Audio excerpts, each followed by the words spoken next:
వైఎస్ఆర్సీపీ ఎమ్మెల్యేలు జగన్మోహన్ రెడ్డితో reverse game start చేశారా? దీంతో తాడేపల్లి కోటలో హైరానా మొదలైందా అంటే అవునని సమాధానం ఇస్తున్నారు కొంతమంది రాజకీయ విశ్లేషకులు. ఇక ఇదే అంశానికి సంబంధించి మనతో మాట్లాడేందుకు ప్రముఖ సీనియర్ జర్నలిస్ట్, ప్రముఖ రాజకీయ విశ్లేషకులు సిఎస్ రావు గారు మనతో ఉన్నారు. ఆయనతో మాట్లాడదాం. Sir hi sir. Hello Krishna. Sir, YSRCP ఎమ్మెల్యేలు జగన్మోహన్ రెడ్డితో రివర్స్ గేమ్ స్టార్ట్ చేశారా? దీంతో తాడేపల్లి కోటలో హైరానా మొదలైందా అంటే ఏం చెప్తారు సార్? ఓటి కృష్ణ, రివర్స్ గేమ్ అనేది ఇప్పుడు తాజాగా జగన్మోహన్ రెడ్డి మీద మొదలుగాల. ఆల్రెడీ 2 సంవత్సరాల క్రితమే రివర్స్ గేమ్ మొదలైంది. వైఎస్ఆర్ కాంగ్రెస్ పార్టీ సంబంధించినటువంటి ఎమ్మెల్యేలు అనేక మంది ధిక్కార స్వరాన్ని 2 years బ్యాకే వినిపించారు.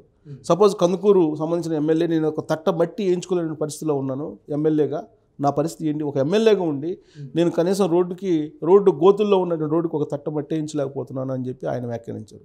ఆనం రామనారాయణ రెడ్డి, నేనేం చేయలేకపోతున్నాను సీనియర్ ఎమ్మెల్యే అయ్యుండి కూడా అని చెప్పి ఆయన అప్పట్లోనే వ్యాఖ్యానించారు.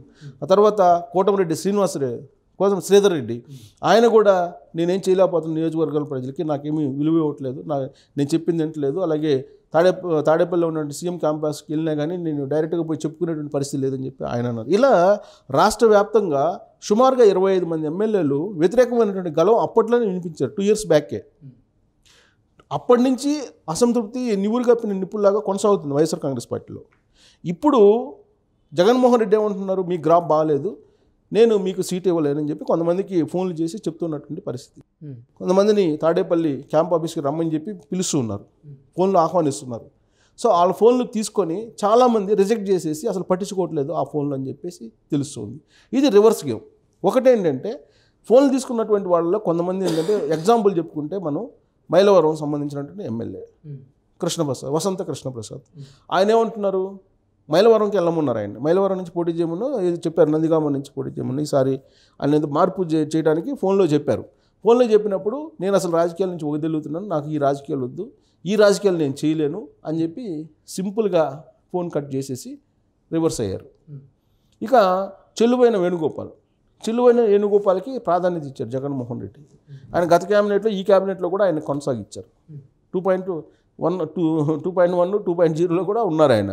సో అలాంటి చెల్లుబోయిన వేణుగోపాల్ ఇప్పుడు జగన్మోహన్ రెడ్డి మీద రివర్స్ అవుతున్నటువంటి పరిస్థితి. ఎందుకు ఎలా రివర్స్ అవుతున్నారంటే, ఇప్పుడు ఆయన ఉండేటువంటి కాన్స్టిట్యుయెన్సీ రామచంద్రాపురం. ఈ రామచంద్రాపురం నుంచి రాజమండ్రి రోడ్లకు వెళ్ళమని చెప్పి ఆయనకి సజెషన్ ఇస్తున్నారు. రామచంద్రాపురం ప్రజలతోటి ఆయన మీటింగ్ పెట్టుకొని, మీరు రామచంద్రాపురాన్ని మీరే రక్షించాలి, మీరే రక్షించుకోండి అని చెప్పి వాళ్ళ క్యాడర్కి చెప్తున్నటువంటి పరిస్థితి. ఇంకోటి ఏంటంటే, నేను తాడేపల్లి క్యాంపస్కి వెళ్ళిన సందర్భంగా నా మీద అవినీతి ఆరోపణలు ఉన్నట్టు ఆడ రికార్డ్ అయి ఉంది. నిజంగా నేను అవినీతికి పాల్పడి ఉంటే అది నిరూపించండి, మీరే నిరూపించండి అని చెప్పి ప్రజాకోర్టులో ఆయన ప్రజలకి, ఆ క్యాడర్కి చెప్పడం జరిగింది. అంటే ఈ రిపోర్టు, తాడేపల్లి ప్యాలెస్కి ఇచ్చినటువంటి రిపోర్టు ఫేక్ రిపోర్ట్ అనేది ఆయన యొక్క అభిప్రాయం. ఆ రూపంలో ఆయన రివర్స్ అయ్యారు. సో ఇదే తరహాలో సార్, అదే అవినీతి మరకలు ఆయనకి నిజంగా అంటుంటే రెండోసారి క్యాబినెట్లో ఆయన పేరు మళ్ళీ ఎందుకు కొనసాగిస్తారు జగన్మోహన్ రెడ్డి? ఇప్పుడు అదే కదా అంటుంది, ఎమ్మెల్యేలు కూడా అదే అంటున్నారు. సో ఇంతకాలం పాటు వెయిట్ చేసి ఇప్పుడు మాకు ఎన్నికల సమయంలో మీరు చెప్పడం ఏంటి? ఒకవేళ మేము తప్పు చేస్తుంటే అప్పుడే వార్న్ చేస్తుంటే మేము సరి చేసుకునేవాళ్ళం. మీరు తీరా 4.5 సంవత్సరం తర్వాత ఇప్పుడు తీరా ఎన్నికలు వచ్చేటువంటి సమయంలో మాకు టికెట్లు ఇవ్వము, మీరు మీ దావ మీరు చూసుకోండి, లేదా ప్రత్యామ్నాయం నేను చూపిస్తున్నాను, ఆ మార్గంలో మీరు వెళ్ళండి అని చెప్పి చెప్పడం అనేది కరెక్ట్ కాదని చెప్పేసి కొంతమంది ప్రత్యక్షంగా చెబుతున్నారు, మరి కొంతమంది పరోక్షంగా వాళ్ళు చర్చించుకుంటున్నారు. సో టోటల్గా ఏంటంటే, వైఎస్ఆర్ కాంగ్రెస్ పార్టీలో ఒక రకమైనటువంటి ఓటమి భయం అయితే వెంటాడుతోంది. లేదంటే 80 మందిని మార్చాల్సినటువంటి అవసరం లేదు. ప్లస్ వీళ్ళందరినీ పిలిచి, మీ గ్రాఫ్ బాగలేదు, నా గ్రాఫ్ బాగుంది, మీ వల్లనే నేను ఓడిపోయేటువంటి అవకాశం ఉంది, కాబట్టి ఈసారికి అన్న మీరు సర్దుకోండి అని చెప్పి జగన్మోహన్ రెడ్డి చెప్పడం అనేది ఎమ్మెల్యేలకే అర్థం కావట్లేదు, ఎమ్మెల్యేలకే జీర్ణించుకోలేని పరిస్థితిలో ఉన్నారు. అందుకే చాలామంది రివర్స్ అవుతున్నటువంటి పరిస్థితి. కొంతమంది మౌనంగా వాళ్ళ అసంతృప్తిని వ్యక్తం చేస్తున్నారు. మౌనానికి మించినటువంటి ఆయుధం మరొకట్లేదు. ఆల్మోస్ట్ 30 మందికి పైగా ఉన్నారు. ఈ సంఖ్య మరింత పెరిగేటువంటి అవకాశం ఉంది రాబోయేటువంటి రోజుల్లో అనేది ఒకటి వినిపిస్తుంది. సార్, అంటే జగన్మోహన్ రెడ్డి మీద ధిక్కార స్వరాన్ని వినిపిస్తున్నటువంటి ఎమ్మెల్యేలు పరిస్థితి ఏంటి? వాళ్ళు ఏ పార్టీలో చేరే అవకాశం ఉంది అంటే ఏం చెప్తారు? లేదా వాళ్ళ రాజకీయ జీవితం ఇప్పటితో సమాధి కాబోతోందా అంటే ఏం చెప్తారు? ఇప్పుడు ఒకటి, ఆల్రెడీ దీర్ఘకాలం పాటు రాజకీయాలు చేస్తున్నటువంటి వాళ్ళు ఉన్నారు వాళ్ళల్లో, లేదు కొత్తగా ఎమ్మెల్యే అనేటువంటి వాళ్ళు కూడా ఉన్నారు.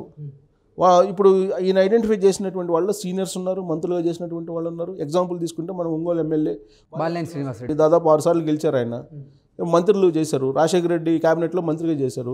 అలాంటి ఆయన్ని తీసుకుని పక్కన పెట్టేశారు. నీకు టికెట్ లేదని చెప్పి సంకేతాలు కూడా ఇచ్చారు. ఆయన ప్రత్యామ్నాయ మార్గం చూస్తున్నారు. ప్రత్యామ్నాయ మార్గం ఆయనకే దొరకట్లేదు. ఫ్రెషర్స్కి ఎక్కడ దొరుకుతుంది ప్రత్యామ్నాయ మార్గం? అక్కడ ఉండేటువంటి ప్రధానమైనటువంటి పార్టీలు రెండు, తెలుగుదేశం, వైఎస్ఆర్ కాంగ్రెస్ పార్టీ. జనసేన పొత్తులో ఉంది తెలుగుదేశం పార్టీతోటి. అంటే దానికి ఆ ప్రత్యామ్నాయ మార్గం ఏంటి? తెలుగుదేశంలో చేరటం లేదా జనసేనలో చేరటం. So already pack Janasena, Telugu Desam party. So already వాళ్ళు క్యాండిడేట్స్ని కూడా డిసైడ్ చేసుకున్నారు. వాళ్ళ దగ్గర లిస్ట్ ఉంది. వాళ్ళు ఆ రెండు పార్టీల మధ్య అన్ని సీట్ల షేరింగ్ వీటిల్లో కూడా ఒక ఒపీనియన్కి, ఒక క్లారిటీకి వచ్చారు. ఇలాంటి సమయంలో జగన్మోహన్ రెడ్డి ఏం చేసినా కానీ ఆ పార్టీలో ఉండాల్సినటువంటి పరిస్థితి వాళ్ళకు ఉంది. ప్రత్యామ్నాయం ఏం చేసుకుంటారు? బలమైనటువంటి లీడర్లు ఇండిపెండెంట్గా పోటీ చేస్తారు. అంతకుమించి చేసేది ఏం లేదు కదా. ఇండిపెండెంట్గా పోటీ చేస్తారు. లేదా అసలు అక్కడ ఈయన కొత్త క్యాండిడేట్ నించోబెడతారు. కొత్త క్యాండిడేట్ నించోబెట్టినప్పుడు అతను గెలిచేటువంటి అవకాశం ఉందా లేదా? అతను గెలిస్తే కనుక ఇతనికి పర్మనెంట్గా రాజకీయ భవిష్యత్తు ఆ కాన్స్టిట్యున్సీలో ఉండేటువంటి అవకాశం లేదు. అందుకని చెప్పేసి వీళ్ళు ఏం చేస్తారు? ఖచ్చితంగా వాళ్ళకి వ్యతిరేకంగా పావులు కదుపుతారు. ఎవరినో తీసుకొచ్చి కొత్తని పెడితే ఈయన సపోర్ట్ చేసి వాళ్ళని అయితే ఎమ్మెల్యేగా సత్యసభలకు పంపించారు కదా ఎవరు కూడా. సో కాబట్టి ఆయన ఎన్నుపోటు పడవటం లేదంటే ఓడించడానికి ప్రయత్నం చేయడం ఏదో చేస్తారు బలమైన లీడర్లు. లేదా బలం లేనటువంటి లీడర్లు ఏం చేస్తారు? జగన్మోహన్ రెడ్డికి బెండ్ అయిపోయి జగన్మోహన్ రెడ్డికి దాసోహం అని ఆయన చెప్పినటువంటి మాట విని ఎన్నికల్లో పార్టిసిపేట్ చేసి ఆ తర్వాత ఒకవేళ వాళ్ళు అనుకున్న విధంగా గవర్నమెంట్ వస్తే అప్పుడు నామినేట్ పదవి ఇస్తానని చెప్పి ఏదో చెప్తారు. రాజ్యసభ లేదా ఎమ్మెల్సీను లేదా ఇంకో కార్పొరేషన్ చైర్మన్ ఏదో ఇస్తామని చెప్పి చెప్తారు. అది వచ్చేటువంటి అవకాశం. అంత ఓపిక ఇప్పుడు ఉండేటువంటి ఎమ్మెల్యేలకు కానీ మినిస్టర్లకు కానీ ఉందా? ఈవెన్ 2.2 క్యాబినెట్లోనే స్థానంలో ఇవ్వకపోతే కొంతమంది రివర్స్ అయినట్టు పరిస్థితి. సుచరిత లాంటి వాళ్ళు రివర్స్ అయ్యారు కదా, అసంతృప్తి కాలం వినిపించారు కదా. కాబట్టి వాళ్ళకి టికెట్ రానటువంటి వాళ్ళు కాముగా ఉంటారని అనుకోవడం జగన్మోహన్ రెడ్డి బహుశా రాజకీయ అపరిపక్వత అని చెప్పి మనం విశ్లేషణ చేసుకోవచ్చు. బహుశా పీకే ఇచ్చినటువంటి ప్రశాంత్ కిషోర్ టీం ఇచ్చినటువంటి సర్వేని బేస్ చేసుకొని ఆయన ఈ మొత్తం వ్యవహారాన్ని ఈ మొత్తం ప్రక్షాళన చేస్తున్నారని చెప్పి టాక్ నడుస్తుంది. ప్రశాంత్ కిషోర్ టీము ఆల్రెడీ డబ్బులు తీసుకొని కొంతమంది దగ్గర వాళ్ళకి అనుకూలమైన సర్వేలు ఇచ్చారని చెప్పేసి ఆల్రెడీ బయటకు వచ్చి చెప్తున్నారు. ఇప్పుడు బాలినేని శ్రీనివాసరెడ్డి చెప్తున్నారు వాళ్ళు డబ్బులు తీసుకొని సర్వేలు చేస్తూ ఉన్నారు. డబ్బులు తీసుకొని ఎవరికి అనుకూలంగా కావాలంటే వాళ్ళకి సర్వేలు చేసి పెడుతూ ఉన్నారు. ఆ సర్వే రిపోర్టులు జగన్మోహన్ రెడ్డికి ఇస్తున్నారు. వాళ్ళే బేరం పెట్టుకుని డబ్బులన్నీ వసూలు చేసుకున్నారు ప్రశాంత్ కిషోర్ అనే టీము. సో ఆ సర్వేలను నమ్మొద్దని చెప్పి చెప్తున్నారు. అందుకే మరొక 2 సర్వేలు చేయించుకున్నారు. డబ్బులు తీసుకొని కొంతమంది దగ్గర వాళ్ళకి అనుకూలమైన సర్వేలు ఇచ్చారని చెప్పేసి ఆల్రెడీ బయటకు వచ్చి చెప్తున్నారు. ఇప్పుడు బాలినేని శ్రీనివాసరెడ్డి చెప్తున్నారు వాళ్ళు డబ్బులు తీసుకొని సర్వేలు చేస్తూ ఉన్నారు. డబ్బులు తీసుకొని ఎవరికి అనుకూలంగా కావాలంటే వాళ్ళకి సర్వేలు చేసి పెడుతూ ఉన్నారు. ఆ సర్వే రిపోర్టులు జగన్మోహన్ రెడ్డికి ఇస్తున్నారు. వాళ్ళే బేరం పెట్టుకుని డబ్బులన్నీ వసూలు చేసుకున్నారు ప్రశాంత్ కిషోర్ అనే టీము. సో ఆ సర్వేలను నమ్మొద్దని చెప్పి చెప్తున్నారు. అందుకే మరొక 2 సర్వేలు చేయించుకున్నారు. ఏ సర్వేలు చేయించుకున్నా కానీ ఆయనకు పాజిటివ్గా మళ్ళీ ప్రభుత్వాన్ని అధికారంలోకి తీసుకొచ్చేటువంటి అవకాశం లేదని చెప్పేసి రిపోర్ట్స్ వస్తున్నాయనేది తాడేపల్లిలో లేదంటే వైఎస్ఆర్ కాంగ్రెస్ పార్టీ వర్గాల్లో జరుగుతున్నటువంటి చర్చ. ఈ క్రమంలో ఎమ్మెల్యేలు రివర్స్ అటాక్ ప్రారంభించారు. జగన్మోహన్ రెడ్డి మీద రివర్స్ అయ్యేటువంటి పరిస్థితి వచ్చింది. ఈ పరిణామం రాబోయేటువంటి రోజుల్లో మరింత భయంకరంగా ఉండేటువంటి అవకాశం కూడా లేకపోలేదనేది ఆ పార్టీలో జరుగుతున్నటువంటి సీరియస్ చర్చగా మనం భావించడానికి అవకాశం ఉంది. Okay sir, thank you so much.